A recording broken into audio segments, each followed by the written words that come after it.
spilling of the night and the dawn of a newborn day were one of the earliest mysteries of man. In wonderment, primitive man witnessed nature's ever-changing display. These events gave birth to both religion and the search for knowledge.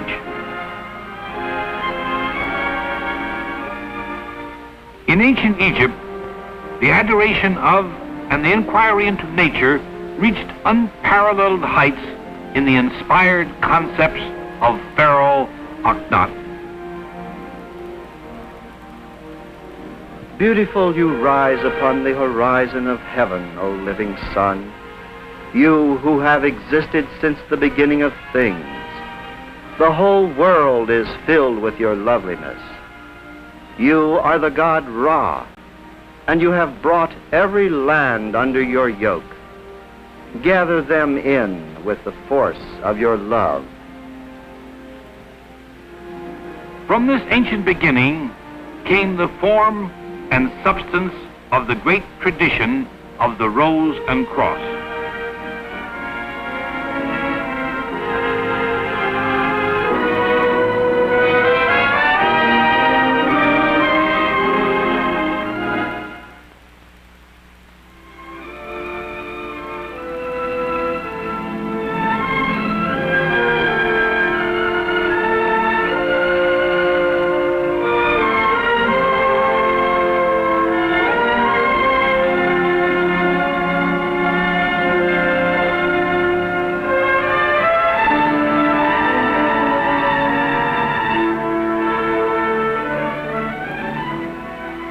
To Greece in the Western world and to Rome, there spread the great Egyptian mystery schools where candidates took solemn oath to cherish and preserve ancient truths.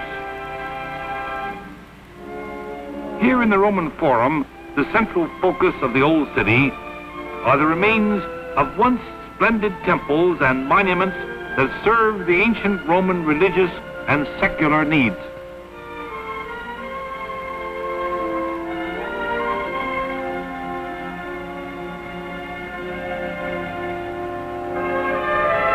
The modern Roman is constantly reminded of his ancient heritage.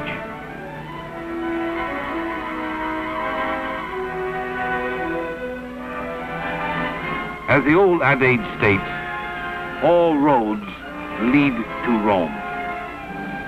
Along such routes as the Via Appia, individuals and ideas were drawn to the portals of this great metropolis. Egyptian and Greek architectural styles are indicative of ancient Rome's cosmopolitan air.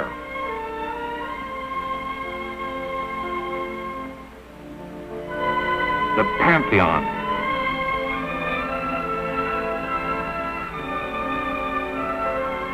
Here visitors can see one of the best preserved Roman temples. Early in the Christian era, the Pantheon was converted into a church, thus sparing it from certain destruction.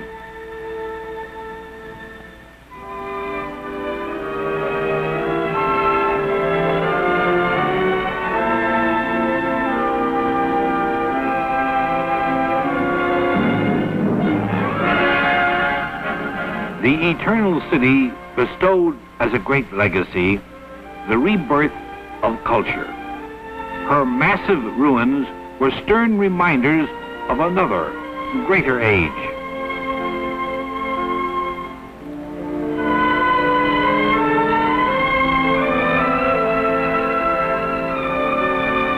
The wealthy church in the Renaissance closely copied its pagan ancestors.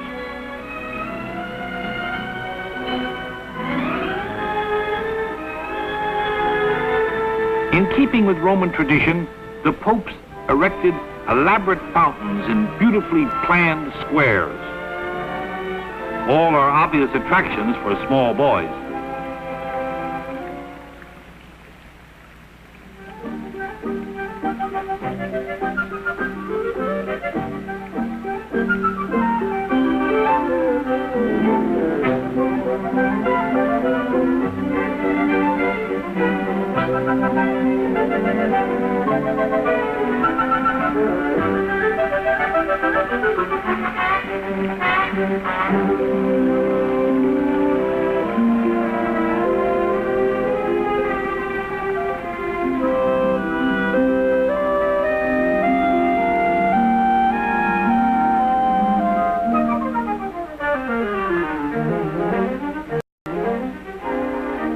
These great squares and fountains are evidence of a once high state of culture.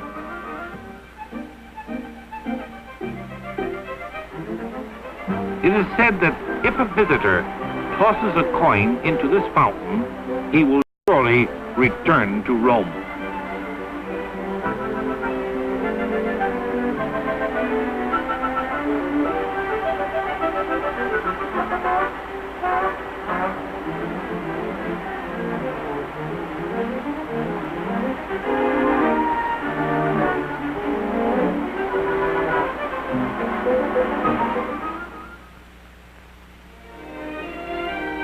From humble beginnings in the Middle Ages, Venice became the most important point of embarkation to the Orient.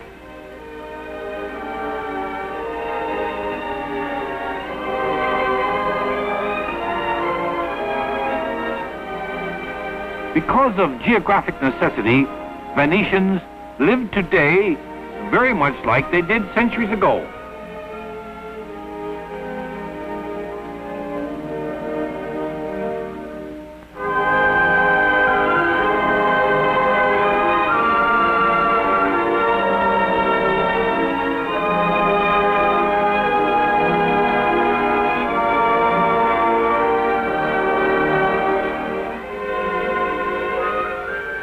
Along the wide canals, these large motorboats are the principal mode of public transportation.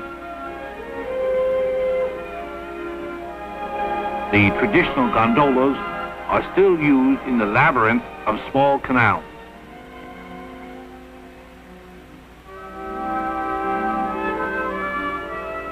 By the middle of the 15th century, Venice had conquered and exclusively controlled all the trade routes in the eastern Mediterranean.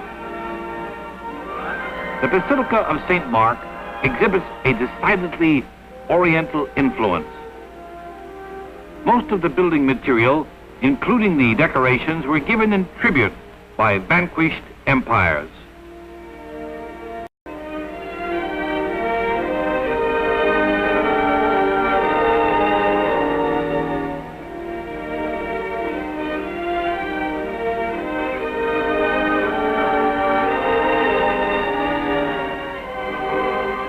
This ornate clock tower is surmounted by two mechanical Vulcans that strike a bell at each hour.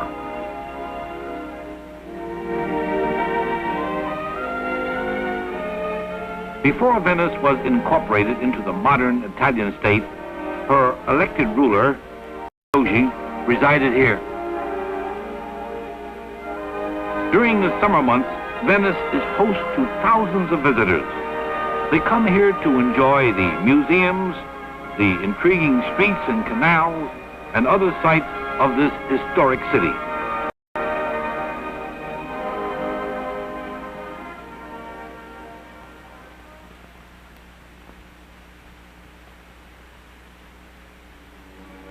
The apex of cultural attainment in the Italian Renaissance took place in Florence, once the capital of Tuscany. Florence abounds with many evidences of her glorious past.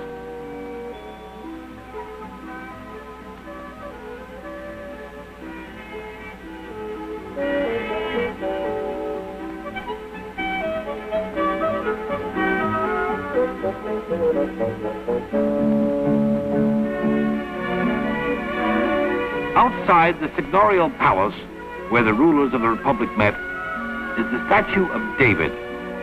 It is a masterpiece by the Florentine sculptor Michelangelo.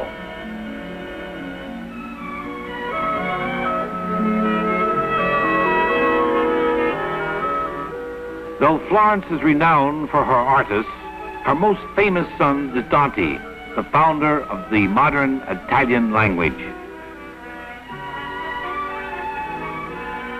Of actual importance was the pursuit of science. philosophy, and mysticism. Here at the palace of the Medici family, Lorenzo the Magnificent, the enlightened ruler of Florence, invited learned men from Europe and the Orient to be his honored guests. Though the spirit of the Renaissance has long departed, Florence has bequeathed her great legacy to enrich mankind's cultural treasury.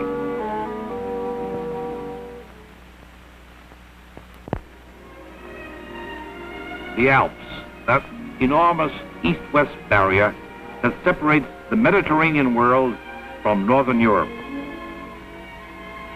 This great mountain range had a profound effect on European cultural differences, contrasting with the bright, clear Mediterranean sky.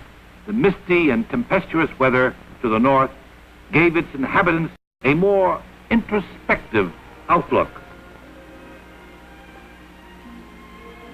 Plunging like a great watery highway from the North Sea into the very center of Europe is the historic Rhine River. Standing haughtily above the modern river traffic are ruined castles. They remind one of ancient legends wherein fable was history. We board this steamer for a journey along this historic river.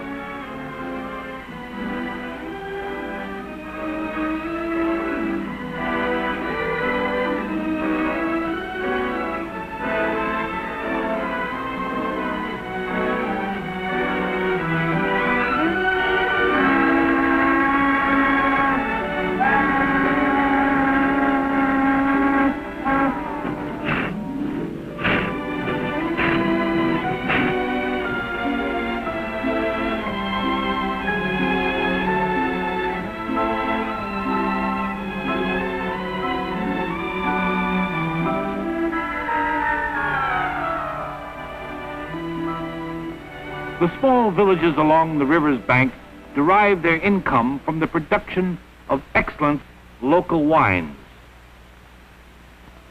Just as the rivers of Europe brought goods from distant lands, so too did ideas and philosophies choose the same path. Along such rivers were established the renowned universities of Heidelberg, Tübingen, and Basel. They were sanctuaries for those wishing to pursue scientific and philosophic inquiries. These institutions shielded their members from a frequently hostile world, a world which looked upon all who wished to expand man's knowledge as heretics, violating religious dogma.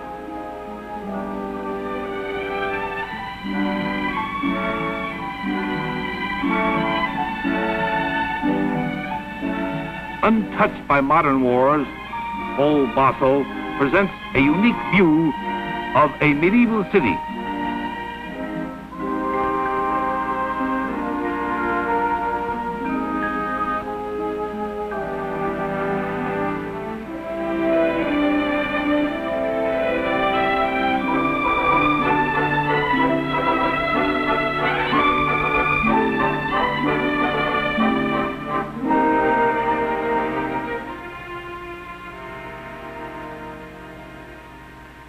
Behind these venerable walls is situated the Swiss Pharmaceutical Society. For centuries, it has been a gathering place for learned men.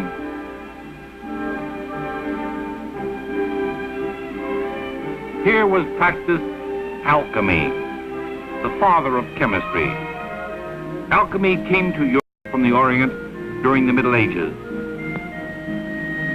The implements the alchemists invented are the basic tools of chemists today. To the less enlightened, the alchemist was only interested in transmuting base metals, such as lead or iron, into gold. The renowned physician, alchemist, and Rosicrucian Paracelsus sought to reveal higher values of alchemy.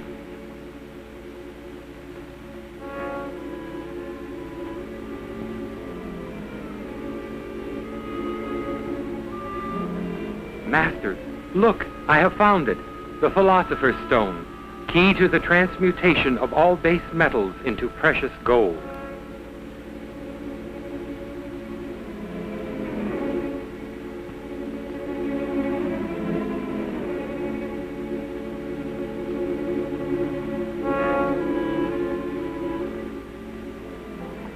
Do not be misled by the glamour of superficial appearances.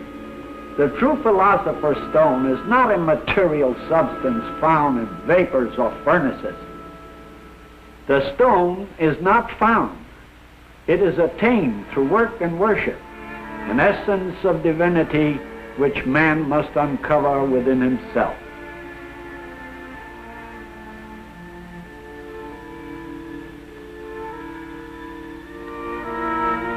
As the soul pervades all of the body, the Philosopher's Stone reveals the essence of all things. When attained, it will transmute all of man's inferior elements. Man the laborer becomes man the creator.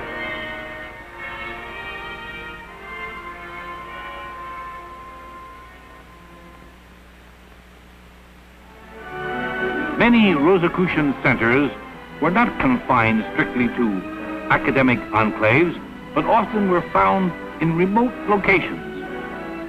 This fortress, located on the upper Danube River, was often used as such a refuge.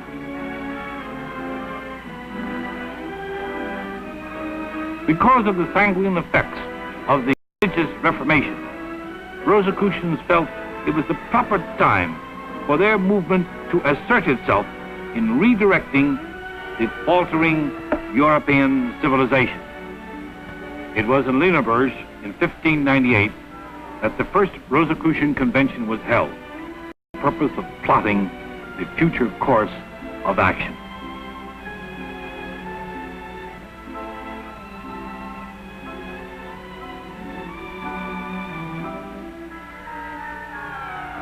Other Rosicrucian bodies were located in important business and shipping centers, such as Amsterdam, the wealthiest and most tolerant city in Europe.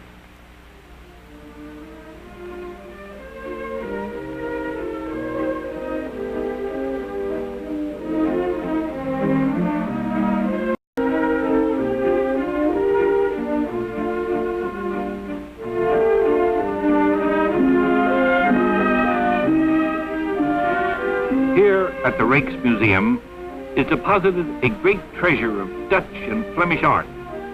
It once belonged to Amsterdam's wealthy citizens. The works of such masters as Rembrandt, Van Gogh, and countless other masterpieces dazzle the visitor's eye.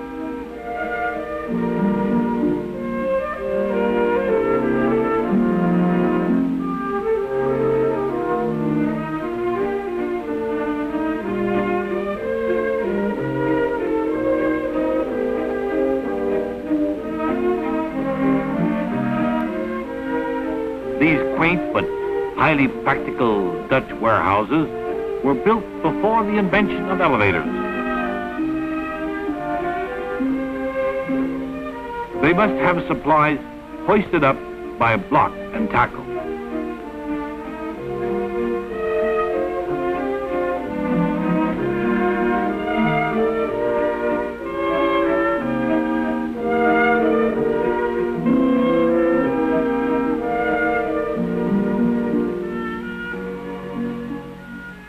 The reality of wifely duties are universal.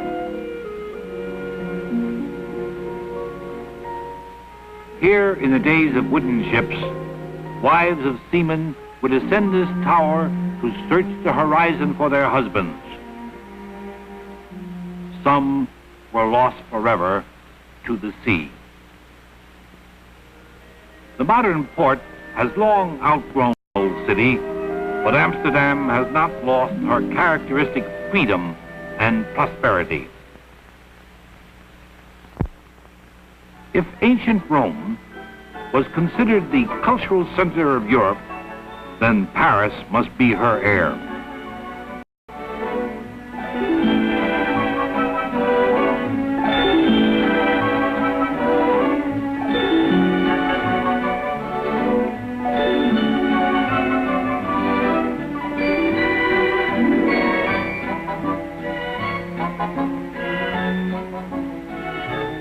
Splendid tree-lined boulevards, immense squares, and graceful bridges crossing the River Seine have all combined to create a magic which Paris seems to possess.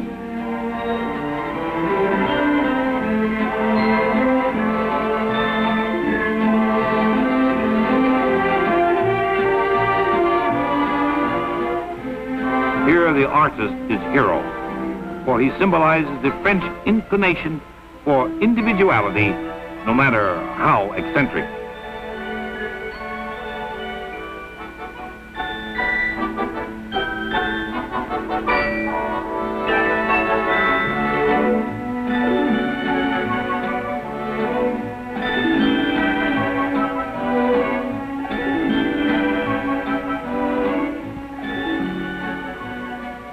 Favorite subjects for the artist can be found at each turn. Quaint bookstalls beckon the passerby to browse.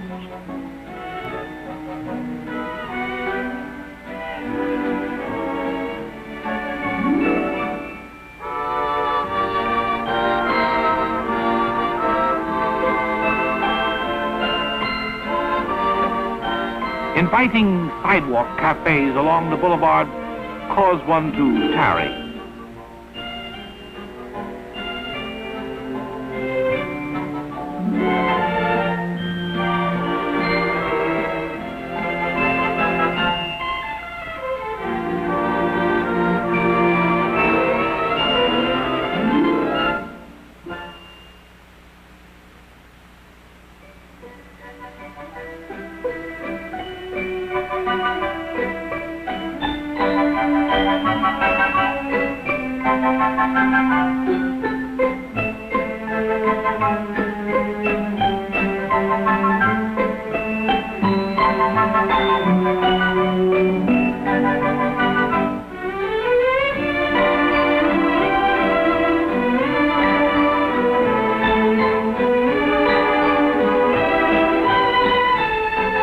Each view a tableau, each tableau a montage that awaits the pleasure of the artist to capture and to commit it to paper or canvas, and with luck, to possibly sell their finished works.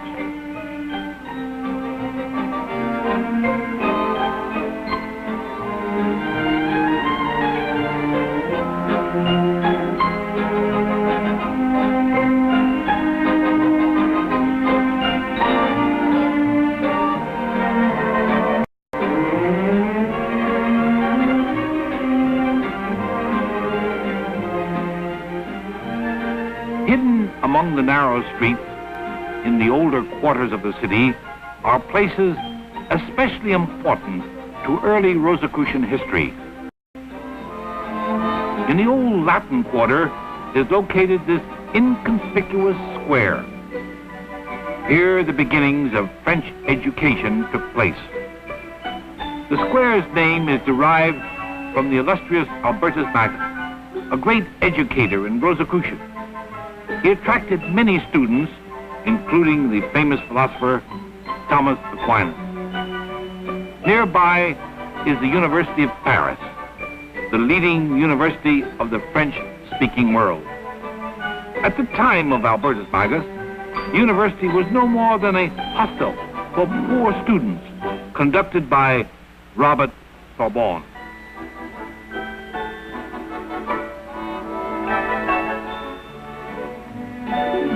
Across the Seine, near the right bank, was established another enlightened group. This was led by the famous Rosicrucian Nicholas Flamel. Flamel brought from the Orient many of the carefully preserved teachings that originated in the ancient mystery schools. Nearby is located St. Madrick, where Rosicrucians often met for special ceremony. Vivid colors filtering through rich stained glass windows play ever-changingly upon the softly toned walls. This rose window, exposed to the northern sky, was often used as a symbol of meditation. The 16th century marked a milestone in the attitude of such rulers as Henry IV. He did much to encourage free thought and inquiry. The royal court at the Louvre welcomed learned men who visited Paris. The immense Louvre now houses the world's most renowned art museum, plus several large government ministries.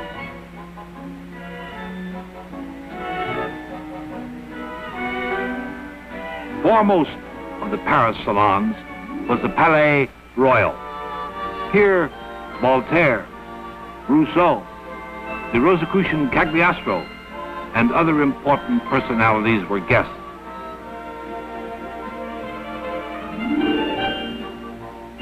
Located in the Paris suburbs are the headquarters of the French Grand Lodge of the Rosicrucian Order AMORC. The activities of the order were re-established here after the Second World War by Jean Guidon, Grand Master.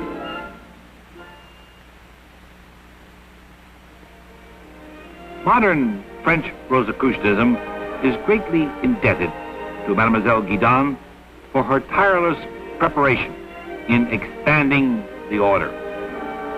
The extensive modern offices attend to the needs of the French-speaking Rosicrucians throughout the world.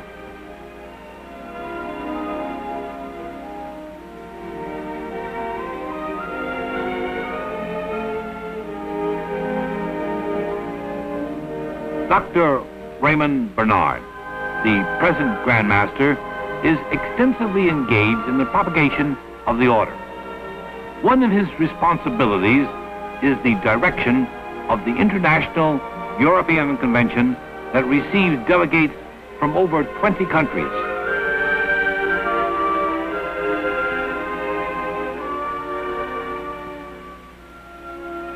To accommodate the great expansion of Rosicrucian activities, the French Grand Lodge has initiated an ambitious building program.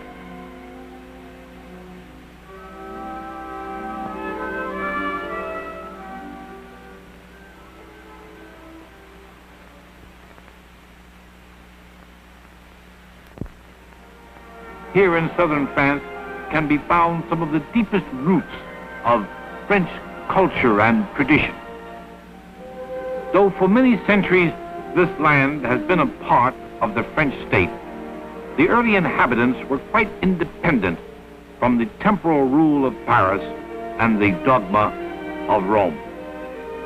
The inhabitants, free and independent, thrived and prospered in their well-built, fortified towns. For enlightenment, they looked to the Arab civilization which had brought the culture of the ancients to the foot of the Pyrenees.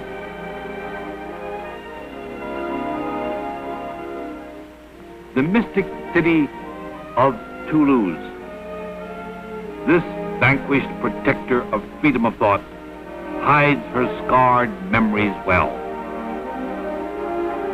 Only the oldest buildings once witnessed the great religious clash that precipitated a relentless war.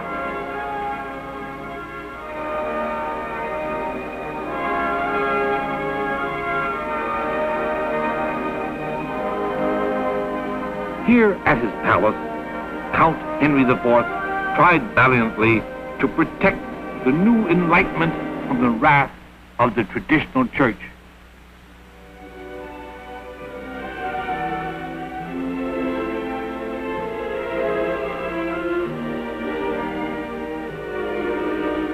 Though the intolerant force finally overpowered the protectors of Toulouse, resistance in the remote valleys was more difficult to subdue.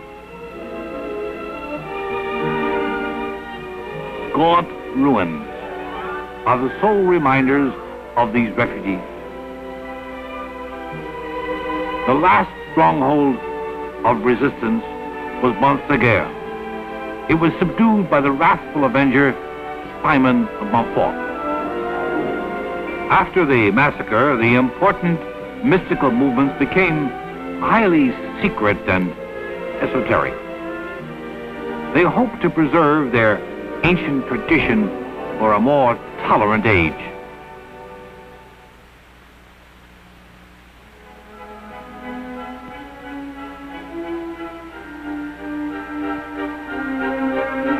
England, though separated from Europe by a narrow body of water, shares the same cultural heritage as her European neighbors. It is her sea trade that has made London one of the greatest cities in the world. Protecting the Thames River entrance into the city is this gloomily arresting Tower of London. The tower derives its notoriety from the days when it was a gruesome prison.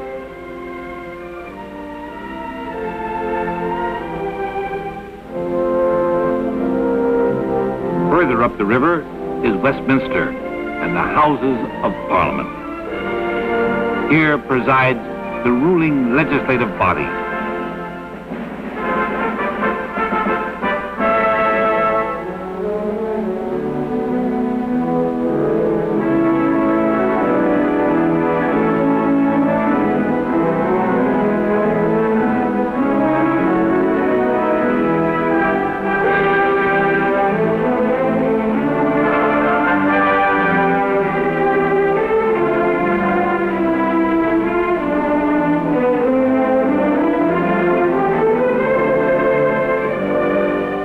The administrative center is not devoid of colorful tradition. We pass brightly dressed horse guards on our way to view the trooping of the color. This parade is given in honor of the Queen's birthday.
In London, the venerable institutions live harmoniously alongside modern city life.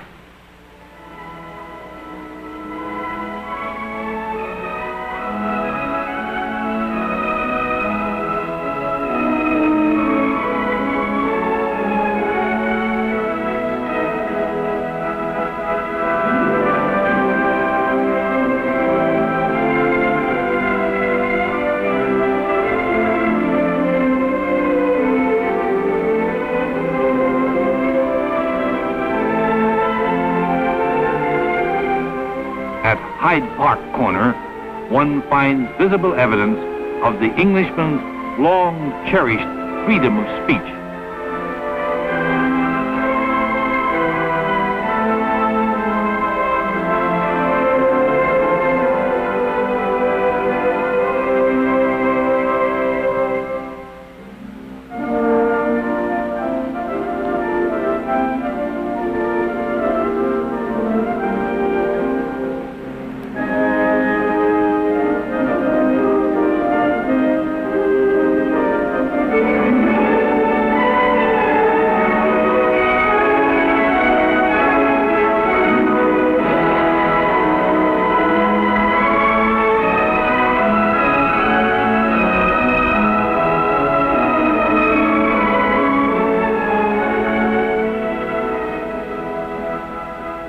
Much of the basis of individual freedom in England was the early establishment of the legal profession. These professions grew up around old London inns. On the Green, at Gray's Inn, most students enjoy cloistered quietness. In a nearby courtyard stands the statue of Sir Francis Bacon, the most eminent member of the inn. As an active Rosicrucian, Bacon wished to bring to England a renaissance of science and literature. Adjoining the courtyard is this great hall, where in 1594 the play Comedy of Errors was enacted by Shakespeare.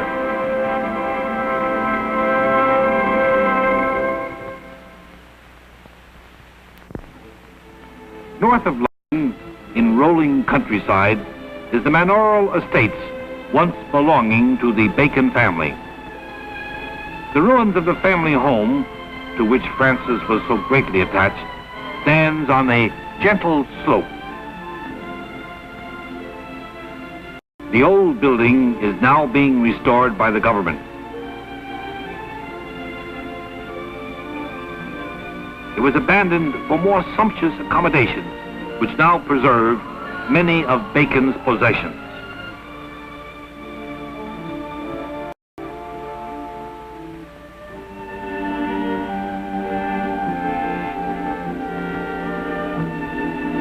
The remaining years of Bacon's life was spent here in Canonbury Tower in London.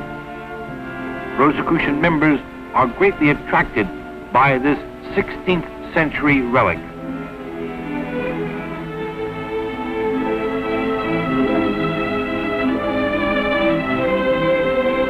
Ascending the tower stairway, they enter the oak paneled room once occupied by Francis Bacon. Alan Campbell, a Rosicrucian dignitary, relates some of the interesting stories behind the objects in this room.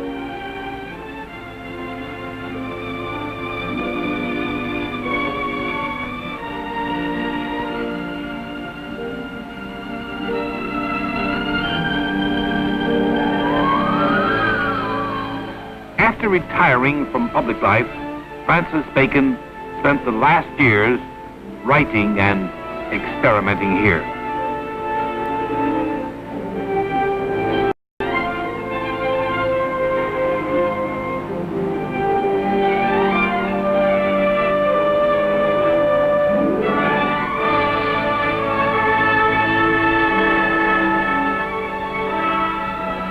One of the results of Bacon's tireless literary effort was the establishment of the Royal Society.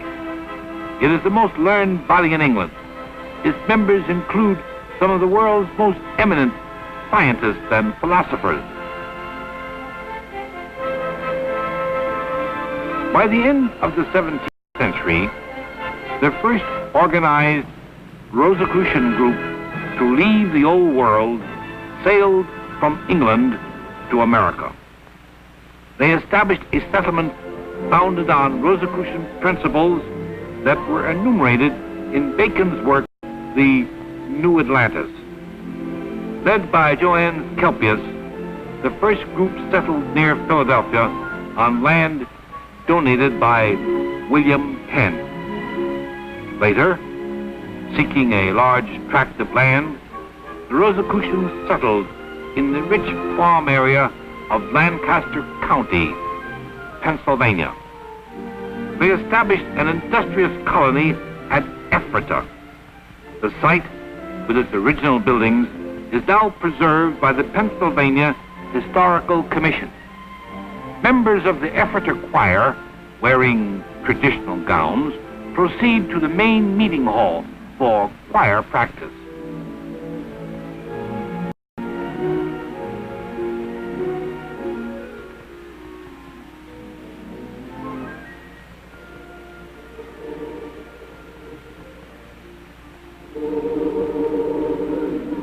Songs and hymns sung here were composed by the early day American mystic Conrad Beissel.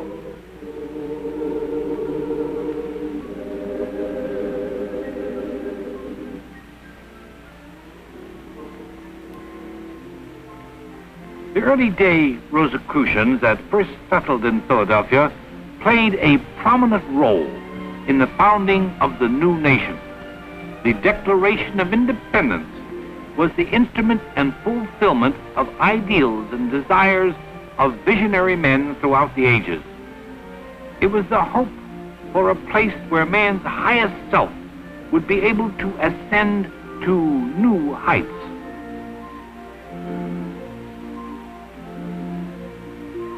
The present world seat of the Rosicrucian Order is located in San Jose, California.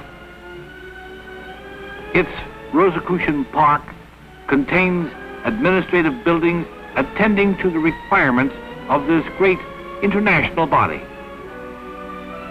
Open to the public are such cultural facilities as a planetarium and science museum and the famous Rosicrucian Egyptian Museum.